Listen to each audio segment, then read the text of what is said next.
Hi ladies, it's Ziva here. Welcome back to my channel, girls. So in today's video I'm bringing you a story time, giving the girls what the girls want. You ladies have told me that you want story times before. That's what I'm bringing to you today. So today's video is all about my first date experience since lockdown lifted. Now I'm going to give you guys the backstory and we're going to get into this, but I know that people are going to ask about these lovely shorts.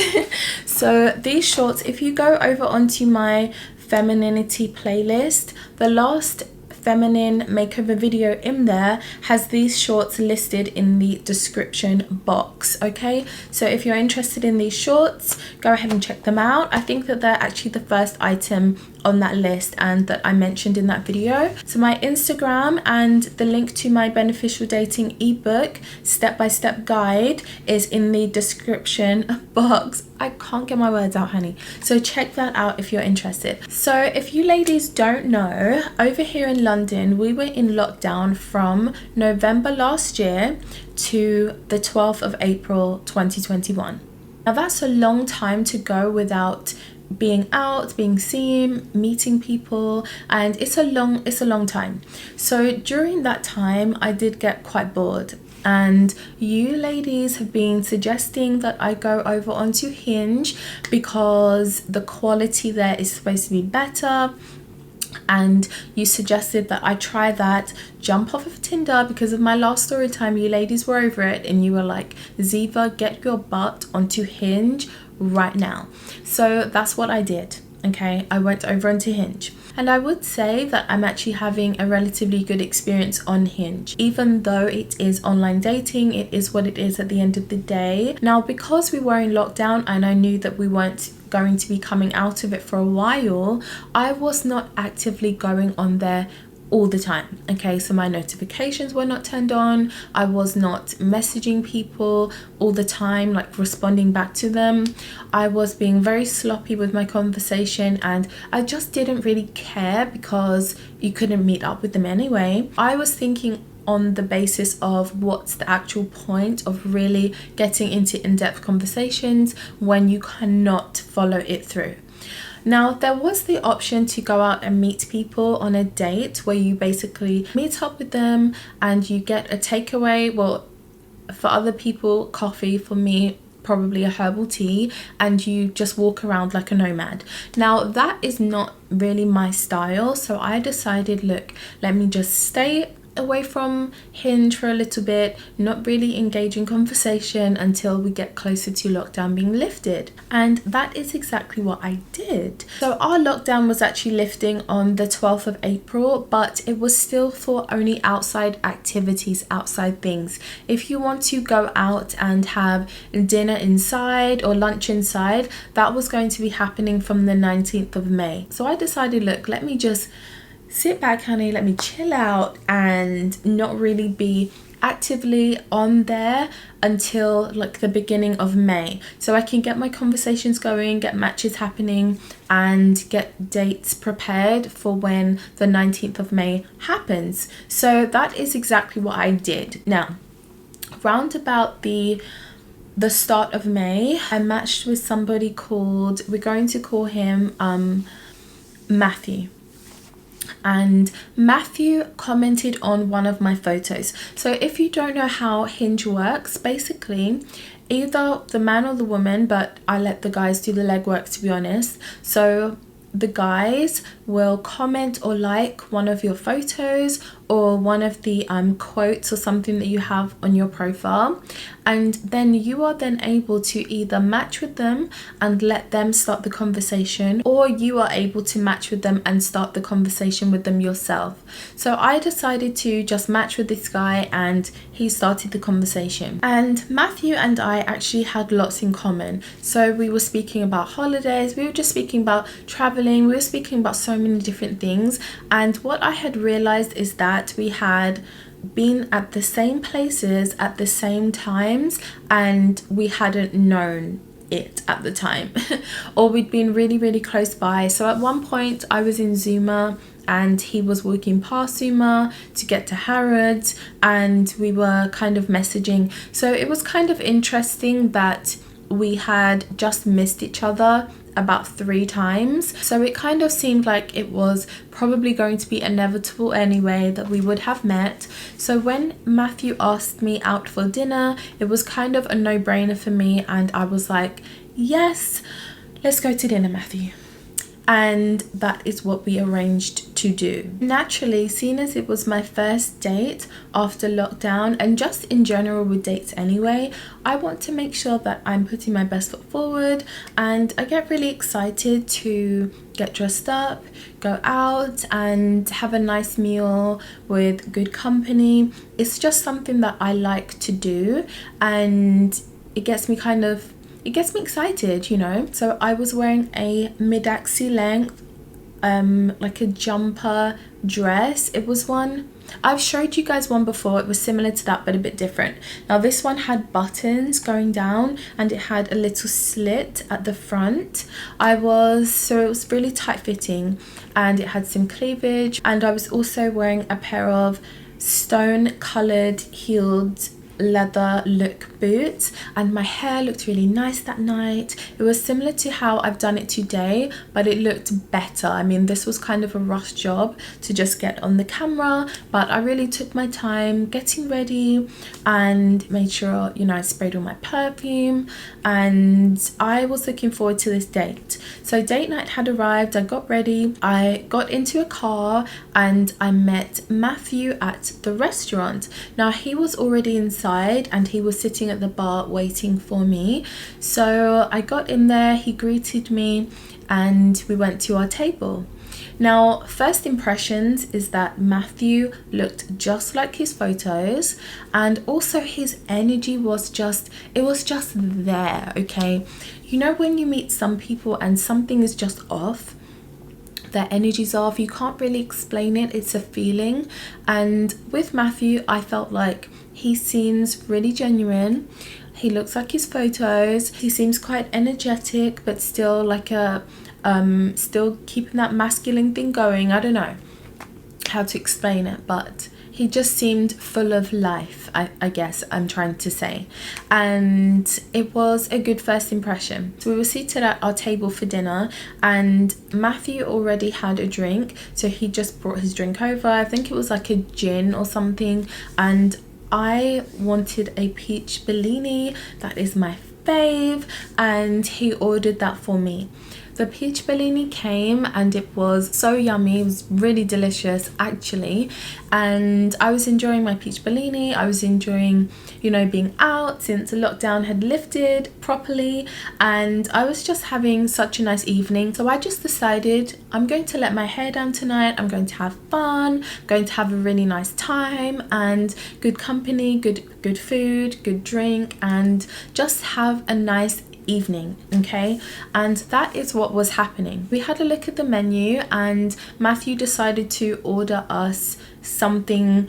He wanted me to try one of the starters. He ordered our starters and obviously he ordered our main meals as well, but the starters came first.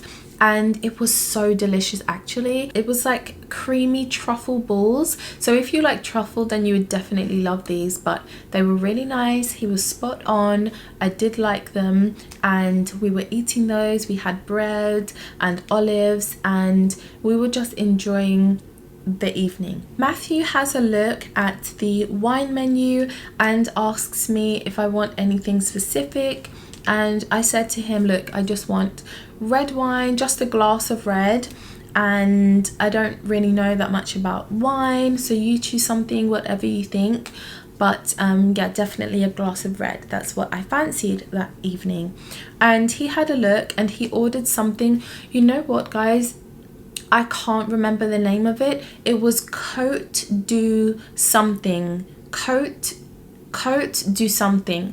I can't remember the name of it now, but it was so nice. So I had finished my peach Bellini, Matthew had finished his gin, and our main meal came out, and so did our glass of red each. We both had the glass of red of this Cote du whatever it was, and it was delicious. Okay, so I'm enjoying my meal, I'm enjoying conversation, and it's going fine. Okay, having a great good old time and just enjoying the date. Let's just fast forward. Okay, we're just going to fast forward. We get close to the end of our meal and I finished my glass of red. He had finished his glass of red and we decided to have dessert, and Matthew went ahead and ordered me another glass of wine. Okay, he ordered me another glass of wine. So let's just go back for a second. So we went on our date. I had a peach Bellini.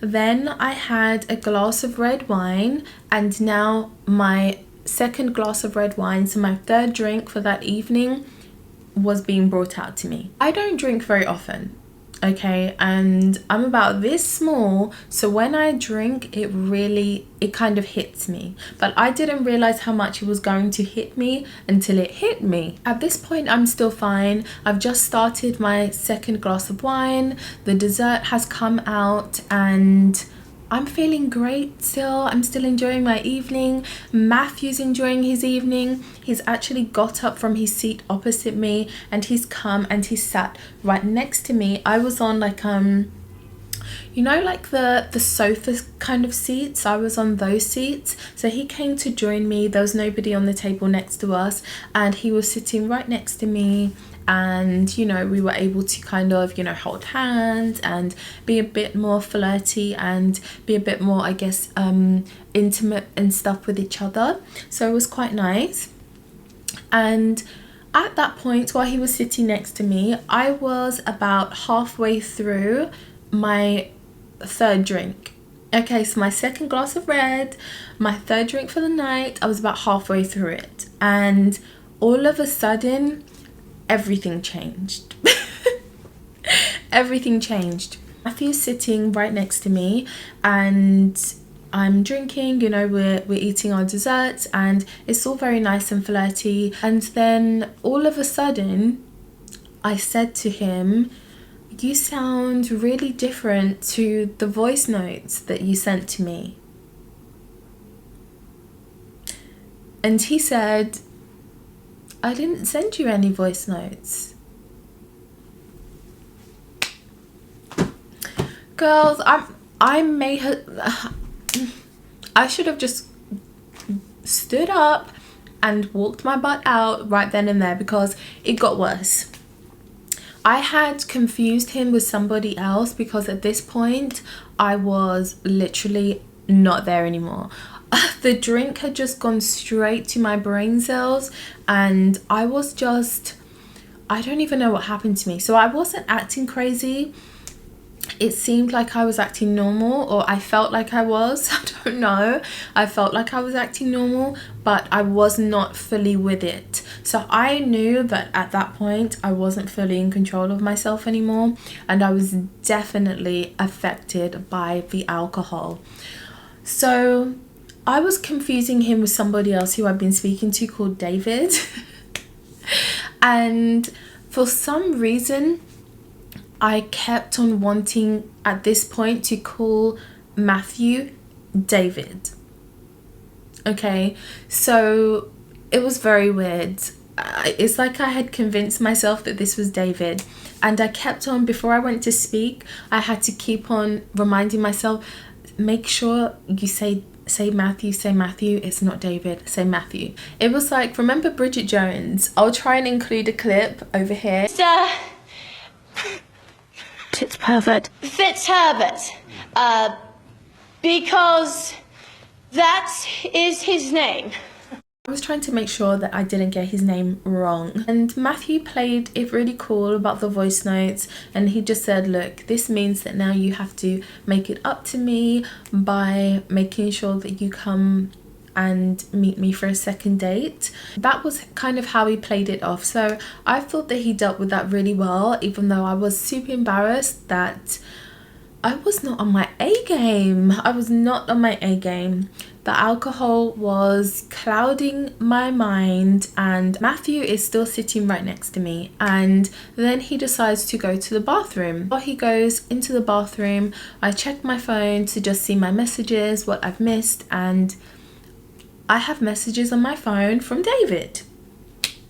because we were actually arranging that day of when we're going to meet and where we're going to go, and we were arranging all of that stuff. So I had messages from David. So I saw his name, I saw David written, the print written in my phone, and for some reason it was embedded in my drunk mind. When Matthew came back down, I completely slipped up and I called him David. I called him David, and it was so obvious as well. I was like, David, da da da. And I realized what I did, and I just kept on going. I kept on speaking because I thought maybe if I just keep on going, he won't realize that I just got his name wrong. But of course he realized. I'm sure I don't need to tell you guys this, but I have not heard from Matthew again. He made sure that I got back okay, and since then I haven't heard from him, and I'm not going to obviously reach out to him. He definitely will not reach out to me. And that was the time last week when I got myself tipsy on my date and didn't even know what his name was anymore. I didn't know. I completely fudged up. I completely messed up, and that is just not like me. I think it was more because I have lost a little bit more weight, and you know, it makes a big difference. Losing a little bit more weight, your drink tolerance is less, and I think that's why, because 2.5 drinks in and I'm acting crazy. That doesn't even make sense to me. So at the end of the day, it taught me a lesson, which is to go back to my 2-drink rule and not go over those 2 drinks, which I used to do before, but I just let my hair down a little bit too much, and I lost my whole entire mind, and I also lost securing that possible bag or whatever else that could have come out of it because I was not on my A game. So that was a little story time I just wanted to share with you girls, and hopefully you ladies will make sure that you do not make my mistakes. 2 drinks is usually what I do, and this time I didn't do that and it went completely to the left. So ladies, learn from my mistakes and stay on your A game on your dates, especially because that first date is when you're doing the wow factor, and when you mess that up you cannot rectify it. So the best thing to do is to actually be sensible, which is what I'm going to do on my other dates that I have coming up. I'm going to go back to Ziva on her A game instead of Ziva just trying to live her best life. So yeah, I'm going to love you ladies and leave you here. I hope that you enjoyed this video. Thumbs up if you did like it, and thumbs up if you want more story times. And with that being said, I'm going to love you and leave you, honey, and I'll see you in my next video next week on Sunday.